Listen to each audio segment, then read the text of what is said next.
Suatu senja di akhir tahun 1983, Johannes Stefano atau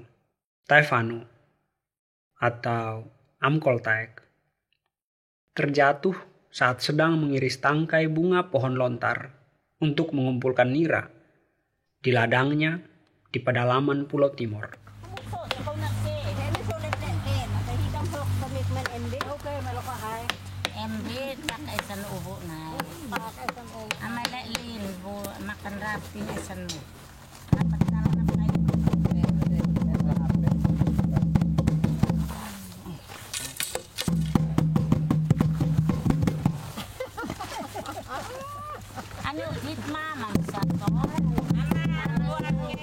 Istrinya, Blandina Vanu atau Tutu, Aintut Saijau, bercerita, setiap malam menjelang saat suaminya pulang dari ladang, yang pertama menyambut suaminya adalah babi-babi.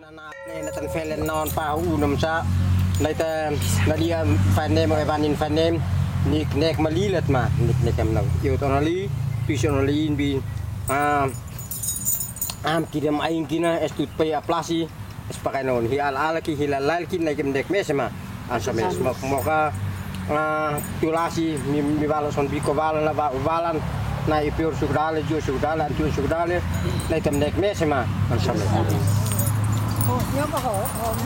Sutane.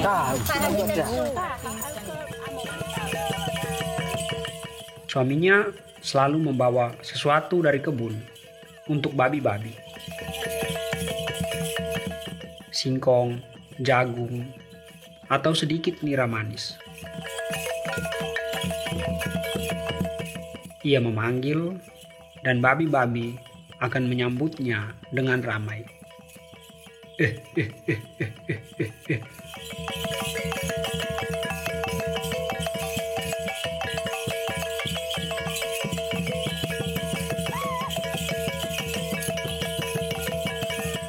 Di hari ketika Johannes Stefano terjatuh dari pohon lontar itu, saat hari mulai gelap, babi-babi berteriak, ramai sekali, seperti menyambut sesuatu.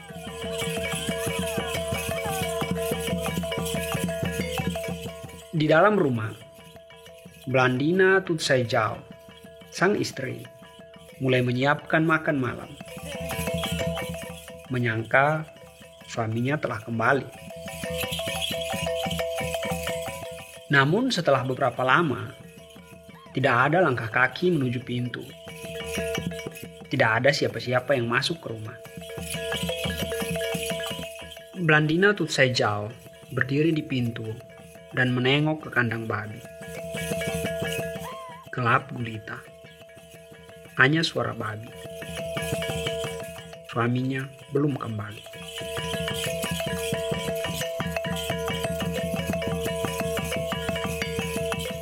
Ia menjadi cemas. Jika suaminya belum pulang, siapakah yang disambut oleh babi-babi? Sesuatu telah terjadi, pikirnya. Ia tidak ingin membayangkannya. Tetapi sesuatu telah terjadi.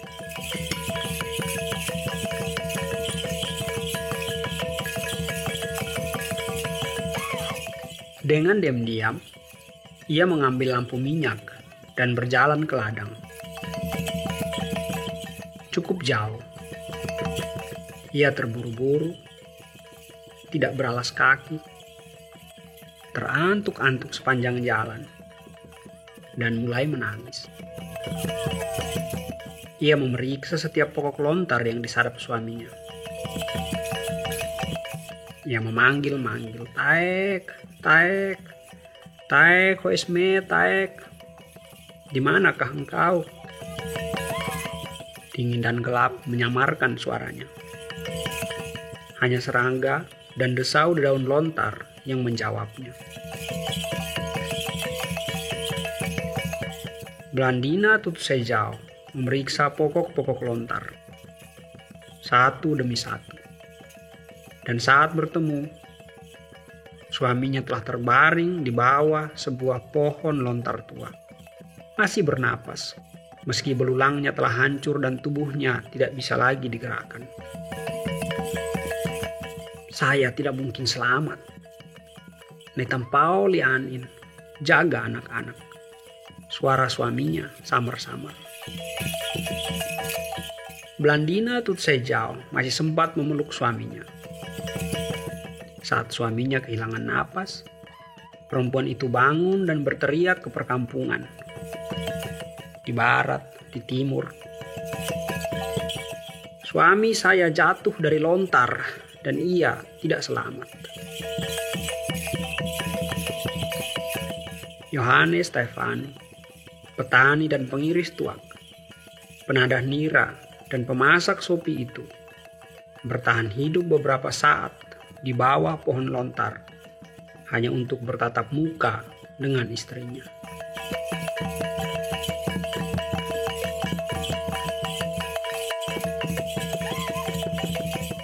Ia hanya ingin mengucapkan selamat tinggal.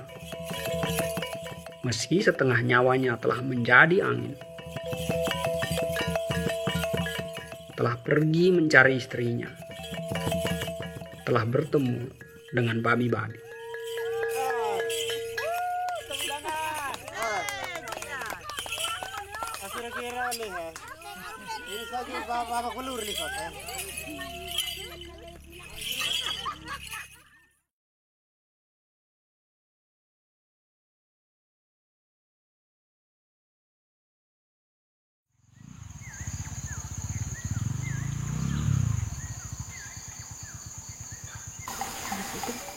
Nama saya Felix Nesi. Saya seorang penulis. Dan Yohanes Stefanu yang mati di bawah pohon lontar itu adalah kakek saya. Saya lahir di Timor dari masyarakat yang menyebut dirinya Atuin Meto, orang-orang daratan. Kematian kakek adalah kisah pilu pertama yang saya dengar dalam hidup. Meski sejak kecil ada banyak kisah pilu yang saya dengar sebagai dongeng musim hujan. Ternyata saya salah. Tentang orang-orang Atuin Meto yang ditangkap dan diperbudak.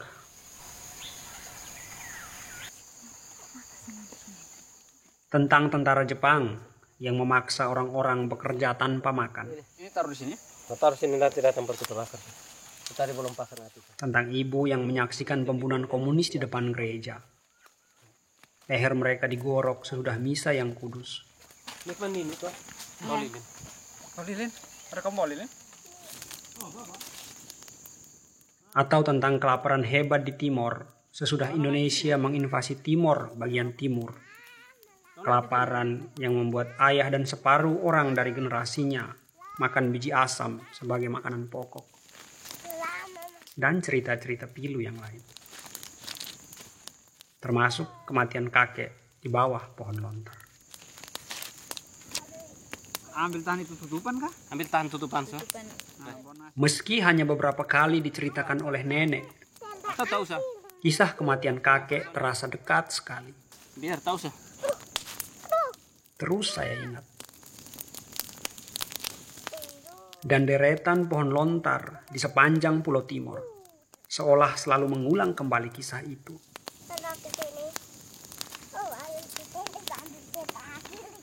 Saat beranjak dewasa, saya sadar bahwa kakek saya, Yohanes Stefanu, bukan satu-satunya penadah nira yang mati di bawah pohon lontar. Ada banyak orang lain yang hidup dan mati di bawah pohon lontar, seiring dengan tuanya peradaban lontar. Pohon lontar telah menjadi bagian dari ekosistem masyarakat Timor beratus tahun lamanya, turun-temurun.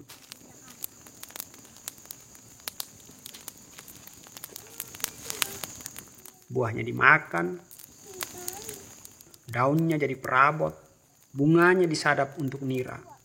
Nira diubah menjadi gula atau sopi.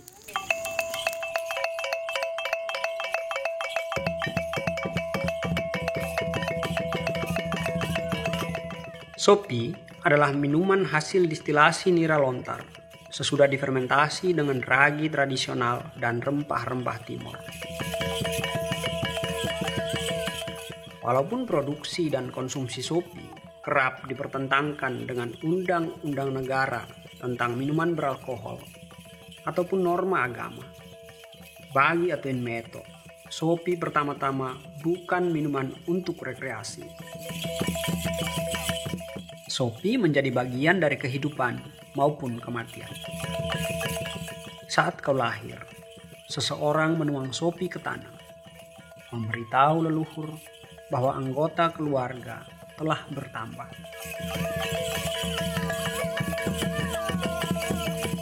Saat kau mati, seseorang menuang sopi ke tanah, memberitahu leluhur bahwa kau telah mendatangi mereka. Dan produksi sopi ikut menopang kebutuhan ekonomi para petani.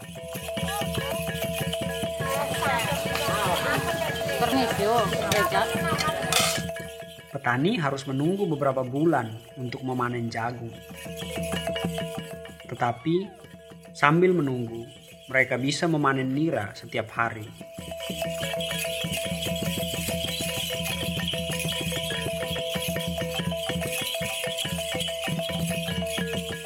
Banyak tokoh dan pemimpin masyarakat yang mengenyam pendidikan dari hasil produksi sopi.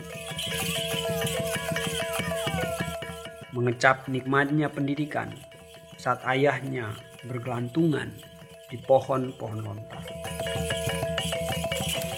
Ibu saya, contohnya, ia membantu ayahnya, Yohanes Stefano, memproduksi sopi sejak kanak-kanak. Ia tahu membedakan kualitas sopi hanya dengan merasakan tekstur sopi di jarinya. Ia bersekolah dari hasil penjualan sopi. Ia menjadi guru dan katekis, menjadi pelayan gereja. Meski tidak lama sesudah itu, ayahnya mati di bawah pohon lontar. Yohanes Neno adalah salah satu anak pengiris lontar dan pemasak sopi dari generasi saya. Ia menamatkan kuliahnya di Universitas Negeri Timor tahun 2021.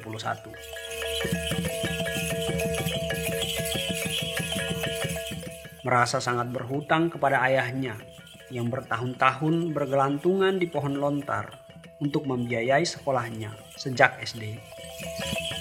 Sesudah diwisuda, dengan pakaian sarjananya, Yohanes Neno sujud syukur di depan ayahnya dan di depan periuk penyulingan sopi.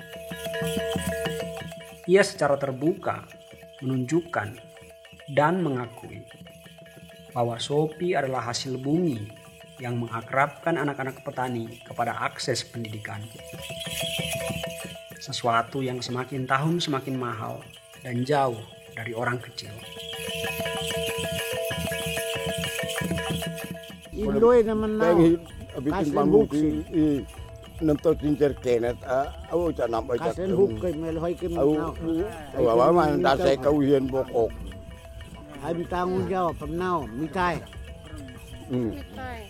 Kalau aku nak kawi, kau bang kawi dua pak. Kasen sa inin katat buhay tetap mikol mihan. Nakan open eye kwin ro hay Naleon ay win hay pinakaibo tetap tatap mihan. kay mihanang say. Karena lupay kimihan minsan dia.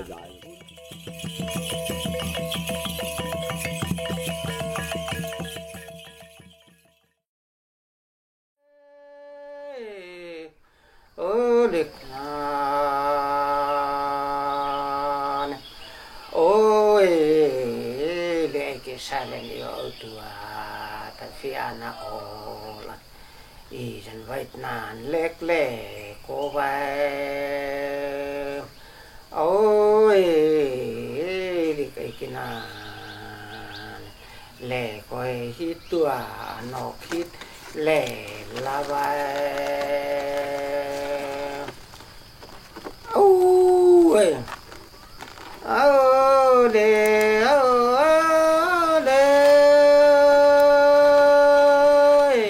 Ladang pertanian dan pohon-pohon lontar adalah dua hal yang tidak bisa dipisahkan dari kehidupan petani di Timor. Tua esam leles. Hidup yang singkat ini telah menjadi sempurna dengan kebun untuk ditanami dan lontar untuk disadap. Cukup makan dan cukup minum. Apalagi yang perlu dirisaukan?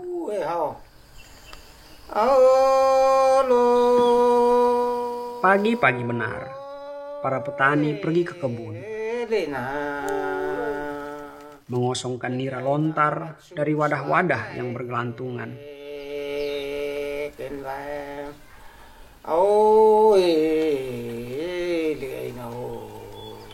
Mengiris bunga lontar dan menadah tetesan nira.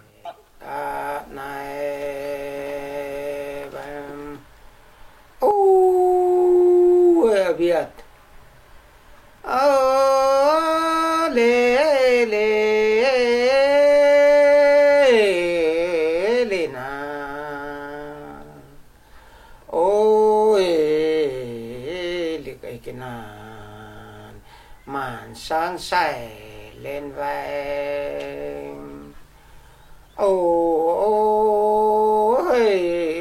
lịch nan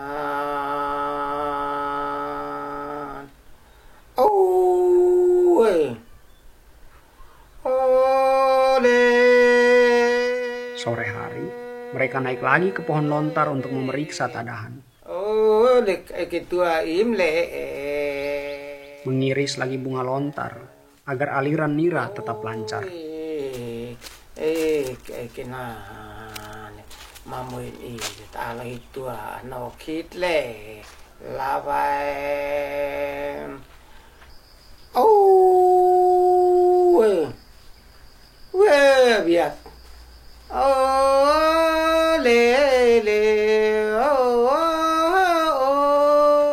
Satu musim lontar ditandai dengan habis teririsnya batang-batang bunga lontar.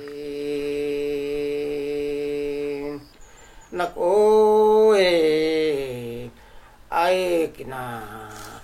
au asiti sau kang kay Joseph ve uso lên bay au muing ka oko desa maon nain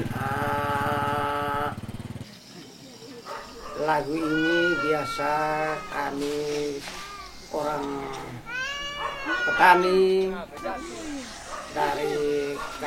dari rumah mau ke kebun untuk iris tuak, itu yang asal usul lagu ini. Itu kebiasaan dari kami Bai dan Pembai yang ajar kami dari masih kecil. Maka sampai kami juga tetap nyanyikan seperti waktu mereka ajar kami.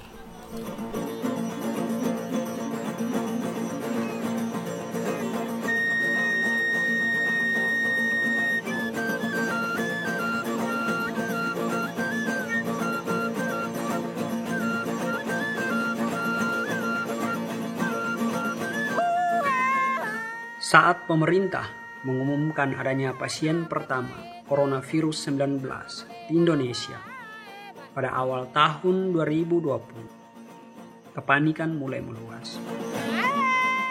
Orang tidak percaya bahwa wabah mematikan yang baru 3 bulan sebelumnya terjadi di suatu benua yang jauh akan begitu cepat tiba di Indonesia.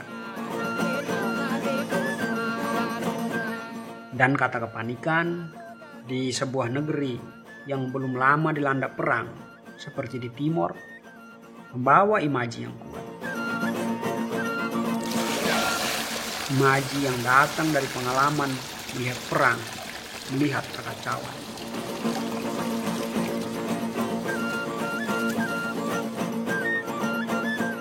Seseorang dipenggal dan kepalanya diarak keliling kota.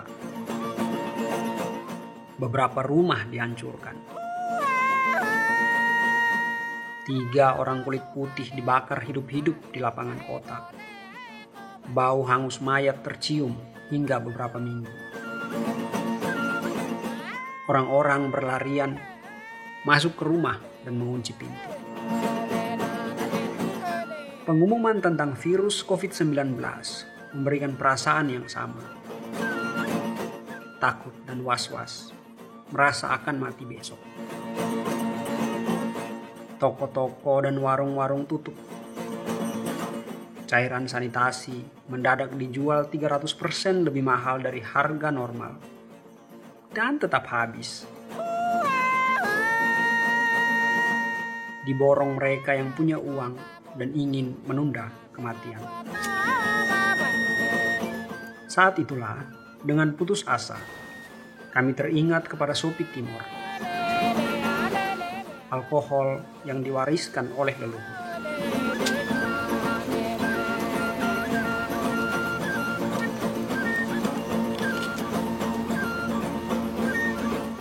Tetapi Sopi Timor mempunyai kadar alkohol di kisaran 35% sampai dengan 45%. Tidak cukup untuk memenuhi kuman.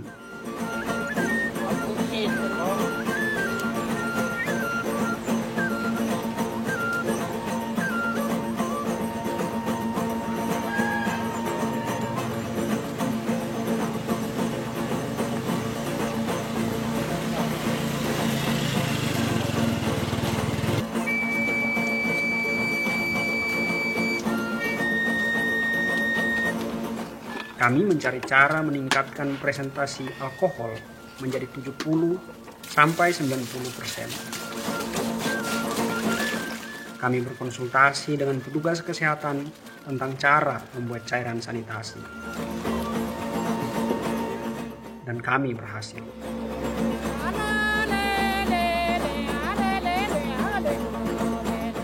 Kami memproduksi alkohol 70% untuk sanitasi. Juga di kisaran 45% untuk kebutuhan ritus adat. Leluhur kami telah memulai. Dan kami akan melanjutkannya.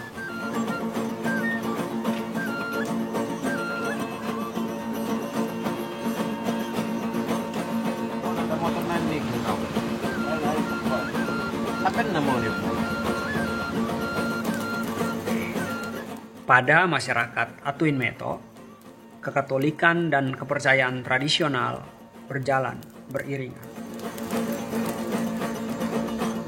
Kebangkitan Yesus Kristus yang diwartakan para misionaris di tahun 1500-an diterima sebagai kabar gembira. Tetapi apa yang telah diimani para leluhur sebelum abad itu tidak benar-benar ditinggalkan. Kami pergi ke gereja, tetapi juga menyalakan lilin di hadapan leluhur. Memberi penghormatan di altar-altar perjamuan dari batu, kayu, dan tempat-tempat yang disucikan. Sopi adalah salah satu media komunikasi kami bersama dengan leluhur. Menuang sopi ke tanah, mempersembahkannya kepada para leluhur. Mari bersulang, wahai leluhurku. Tah tebua, tiun tebua. Semoga melalui peletakan tangan kami dan dengan doa Bunda Maria, Engkau senantiasa melindungi, membimbing dan memberkati keluarga Bapak Firnesi bersama usaha mereka ini. Demi nama Bapa dan Putra dan Roh Kudus. Salam Maria, penuh rahmat Tuhan sertamu. Atuin Meto percaya bahwa para leluhur yang telah meninggal hidup kembali di dunia yang berbeda. Di ladang abadi. Maria,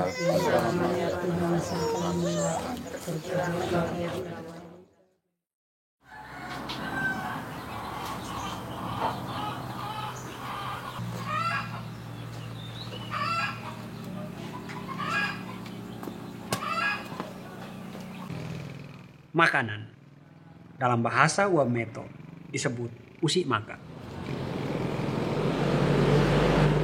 Secara harfiah berarti dewa atau dewi makanan. Karena makanan adalah usi, maka penghormatan kepadanya adalah keharusan.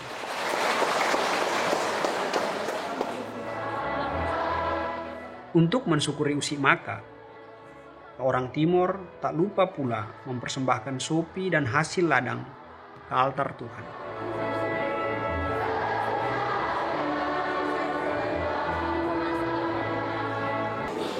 Ini kita memasuki liturgi Ekaristi. Marilah kita mempersembahkan seluruh dosa dan karya kita bersama dengan roti dan anggur, lambang tubuh dan darah Kristus ke atas altar Tuhan, diiringi dengan lagu dan tarian persembahan.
Setiap kali ingin meneguk sopi, saya tuangkan beberapa tetes ke tanah.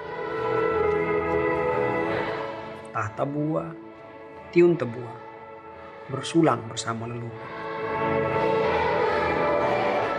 Dan setiap kali saya menuangkan sopi ke tanah, saya percaya bahwa Yohanes Stefano dan sekalian leluhur minum bersama saya.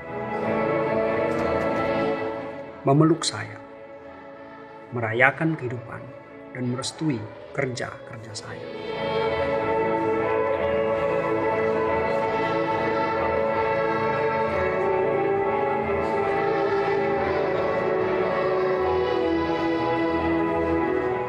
Dan Yohanes Stefano beserta semua leluhur yang meregang di bawah pohon lontar tidak pernah mati sia-sia.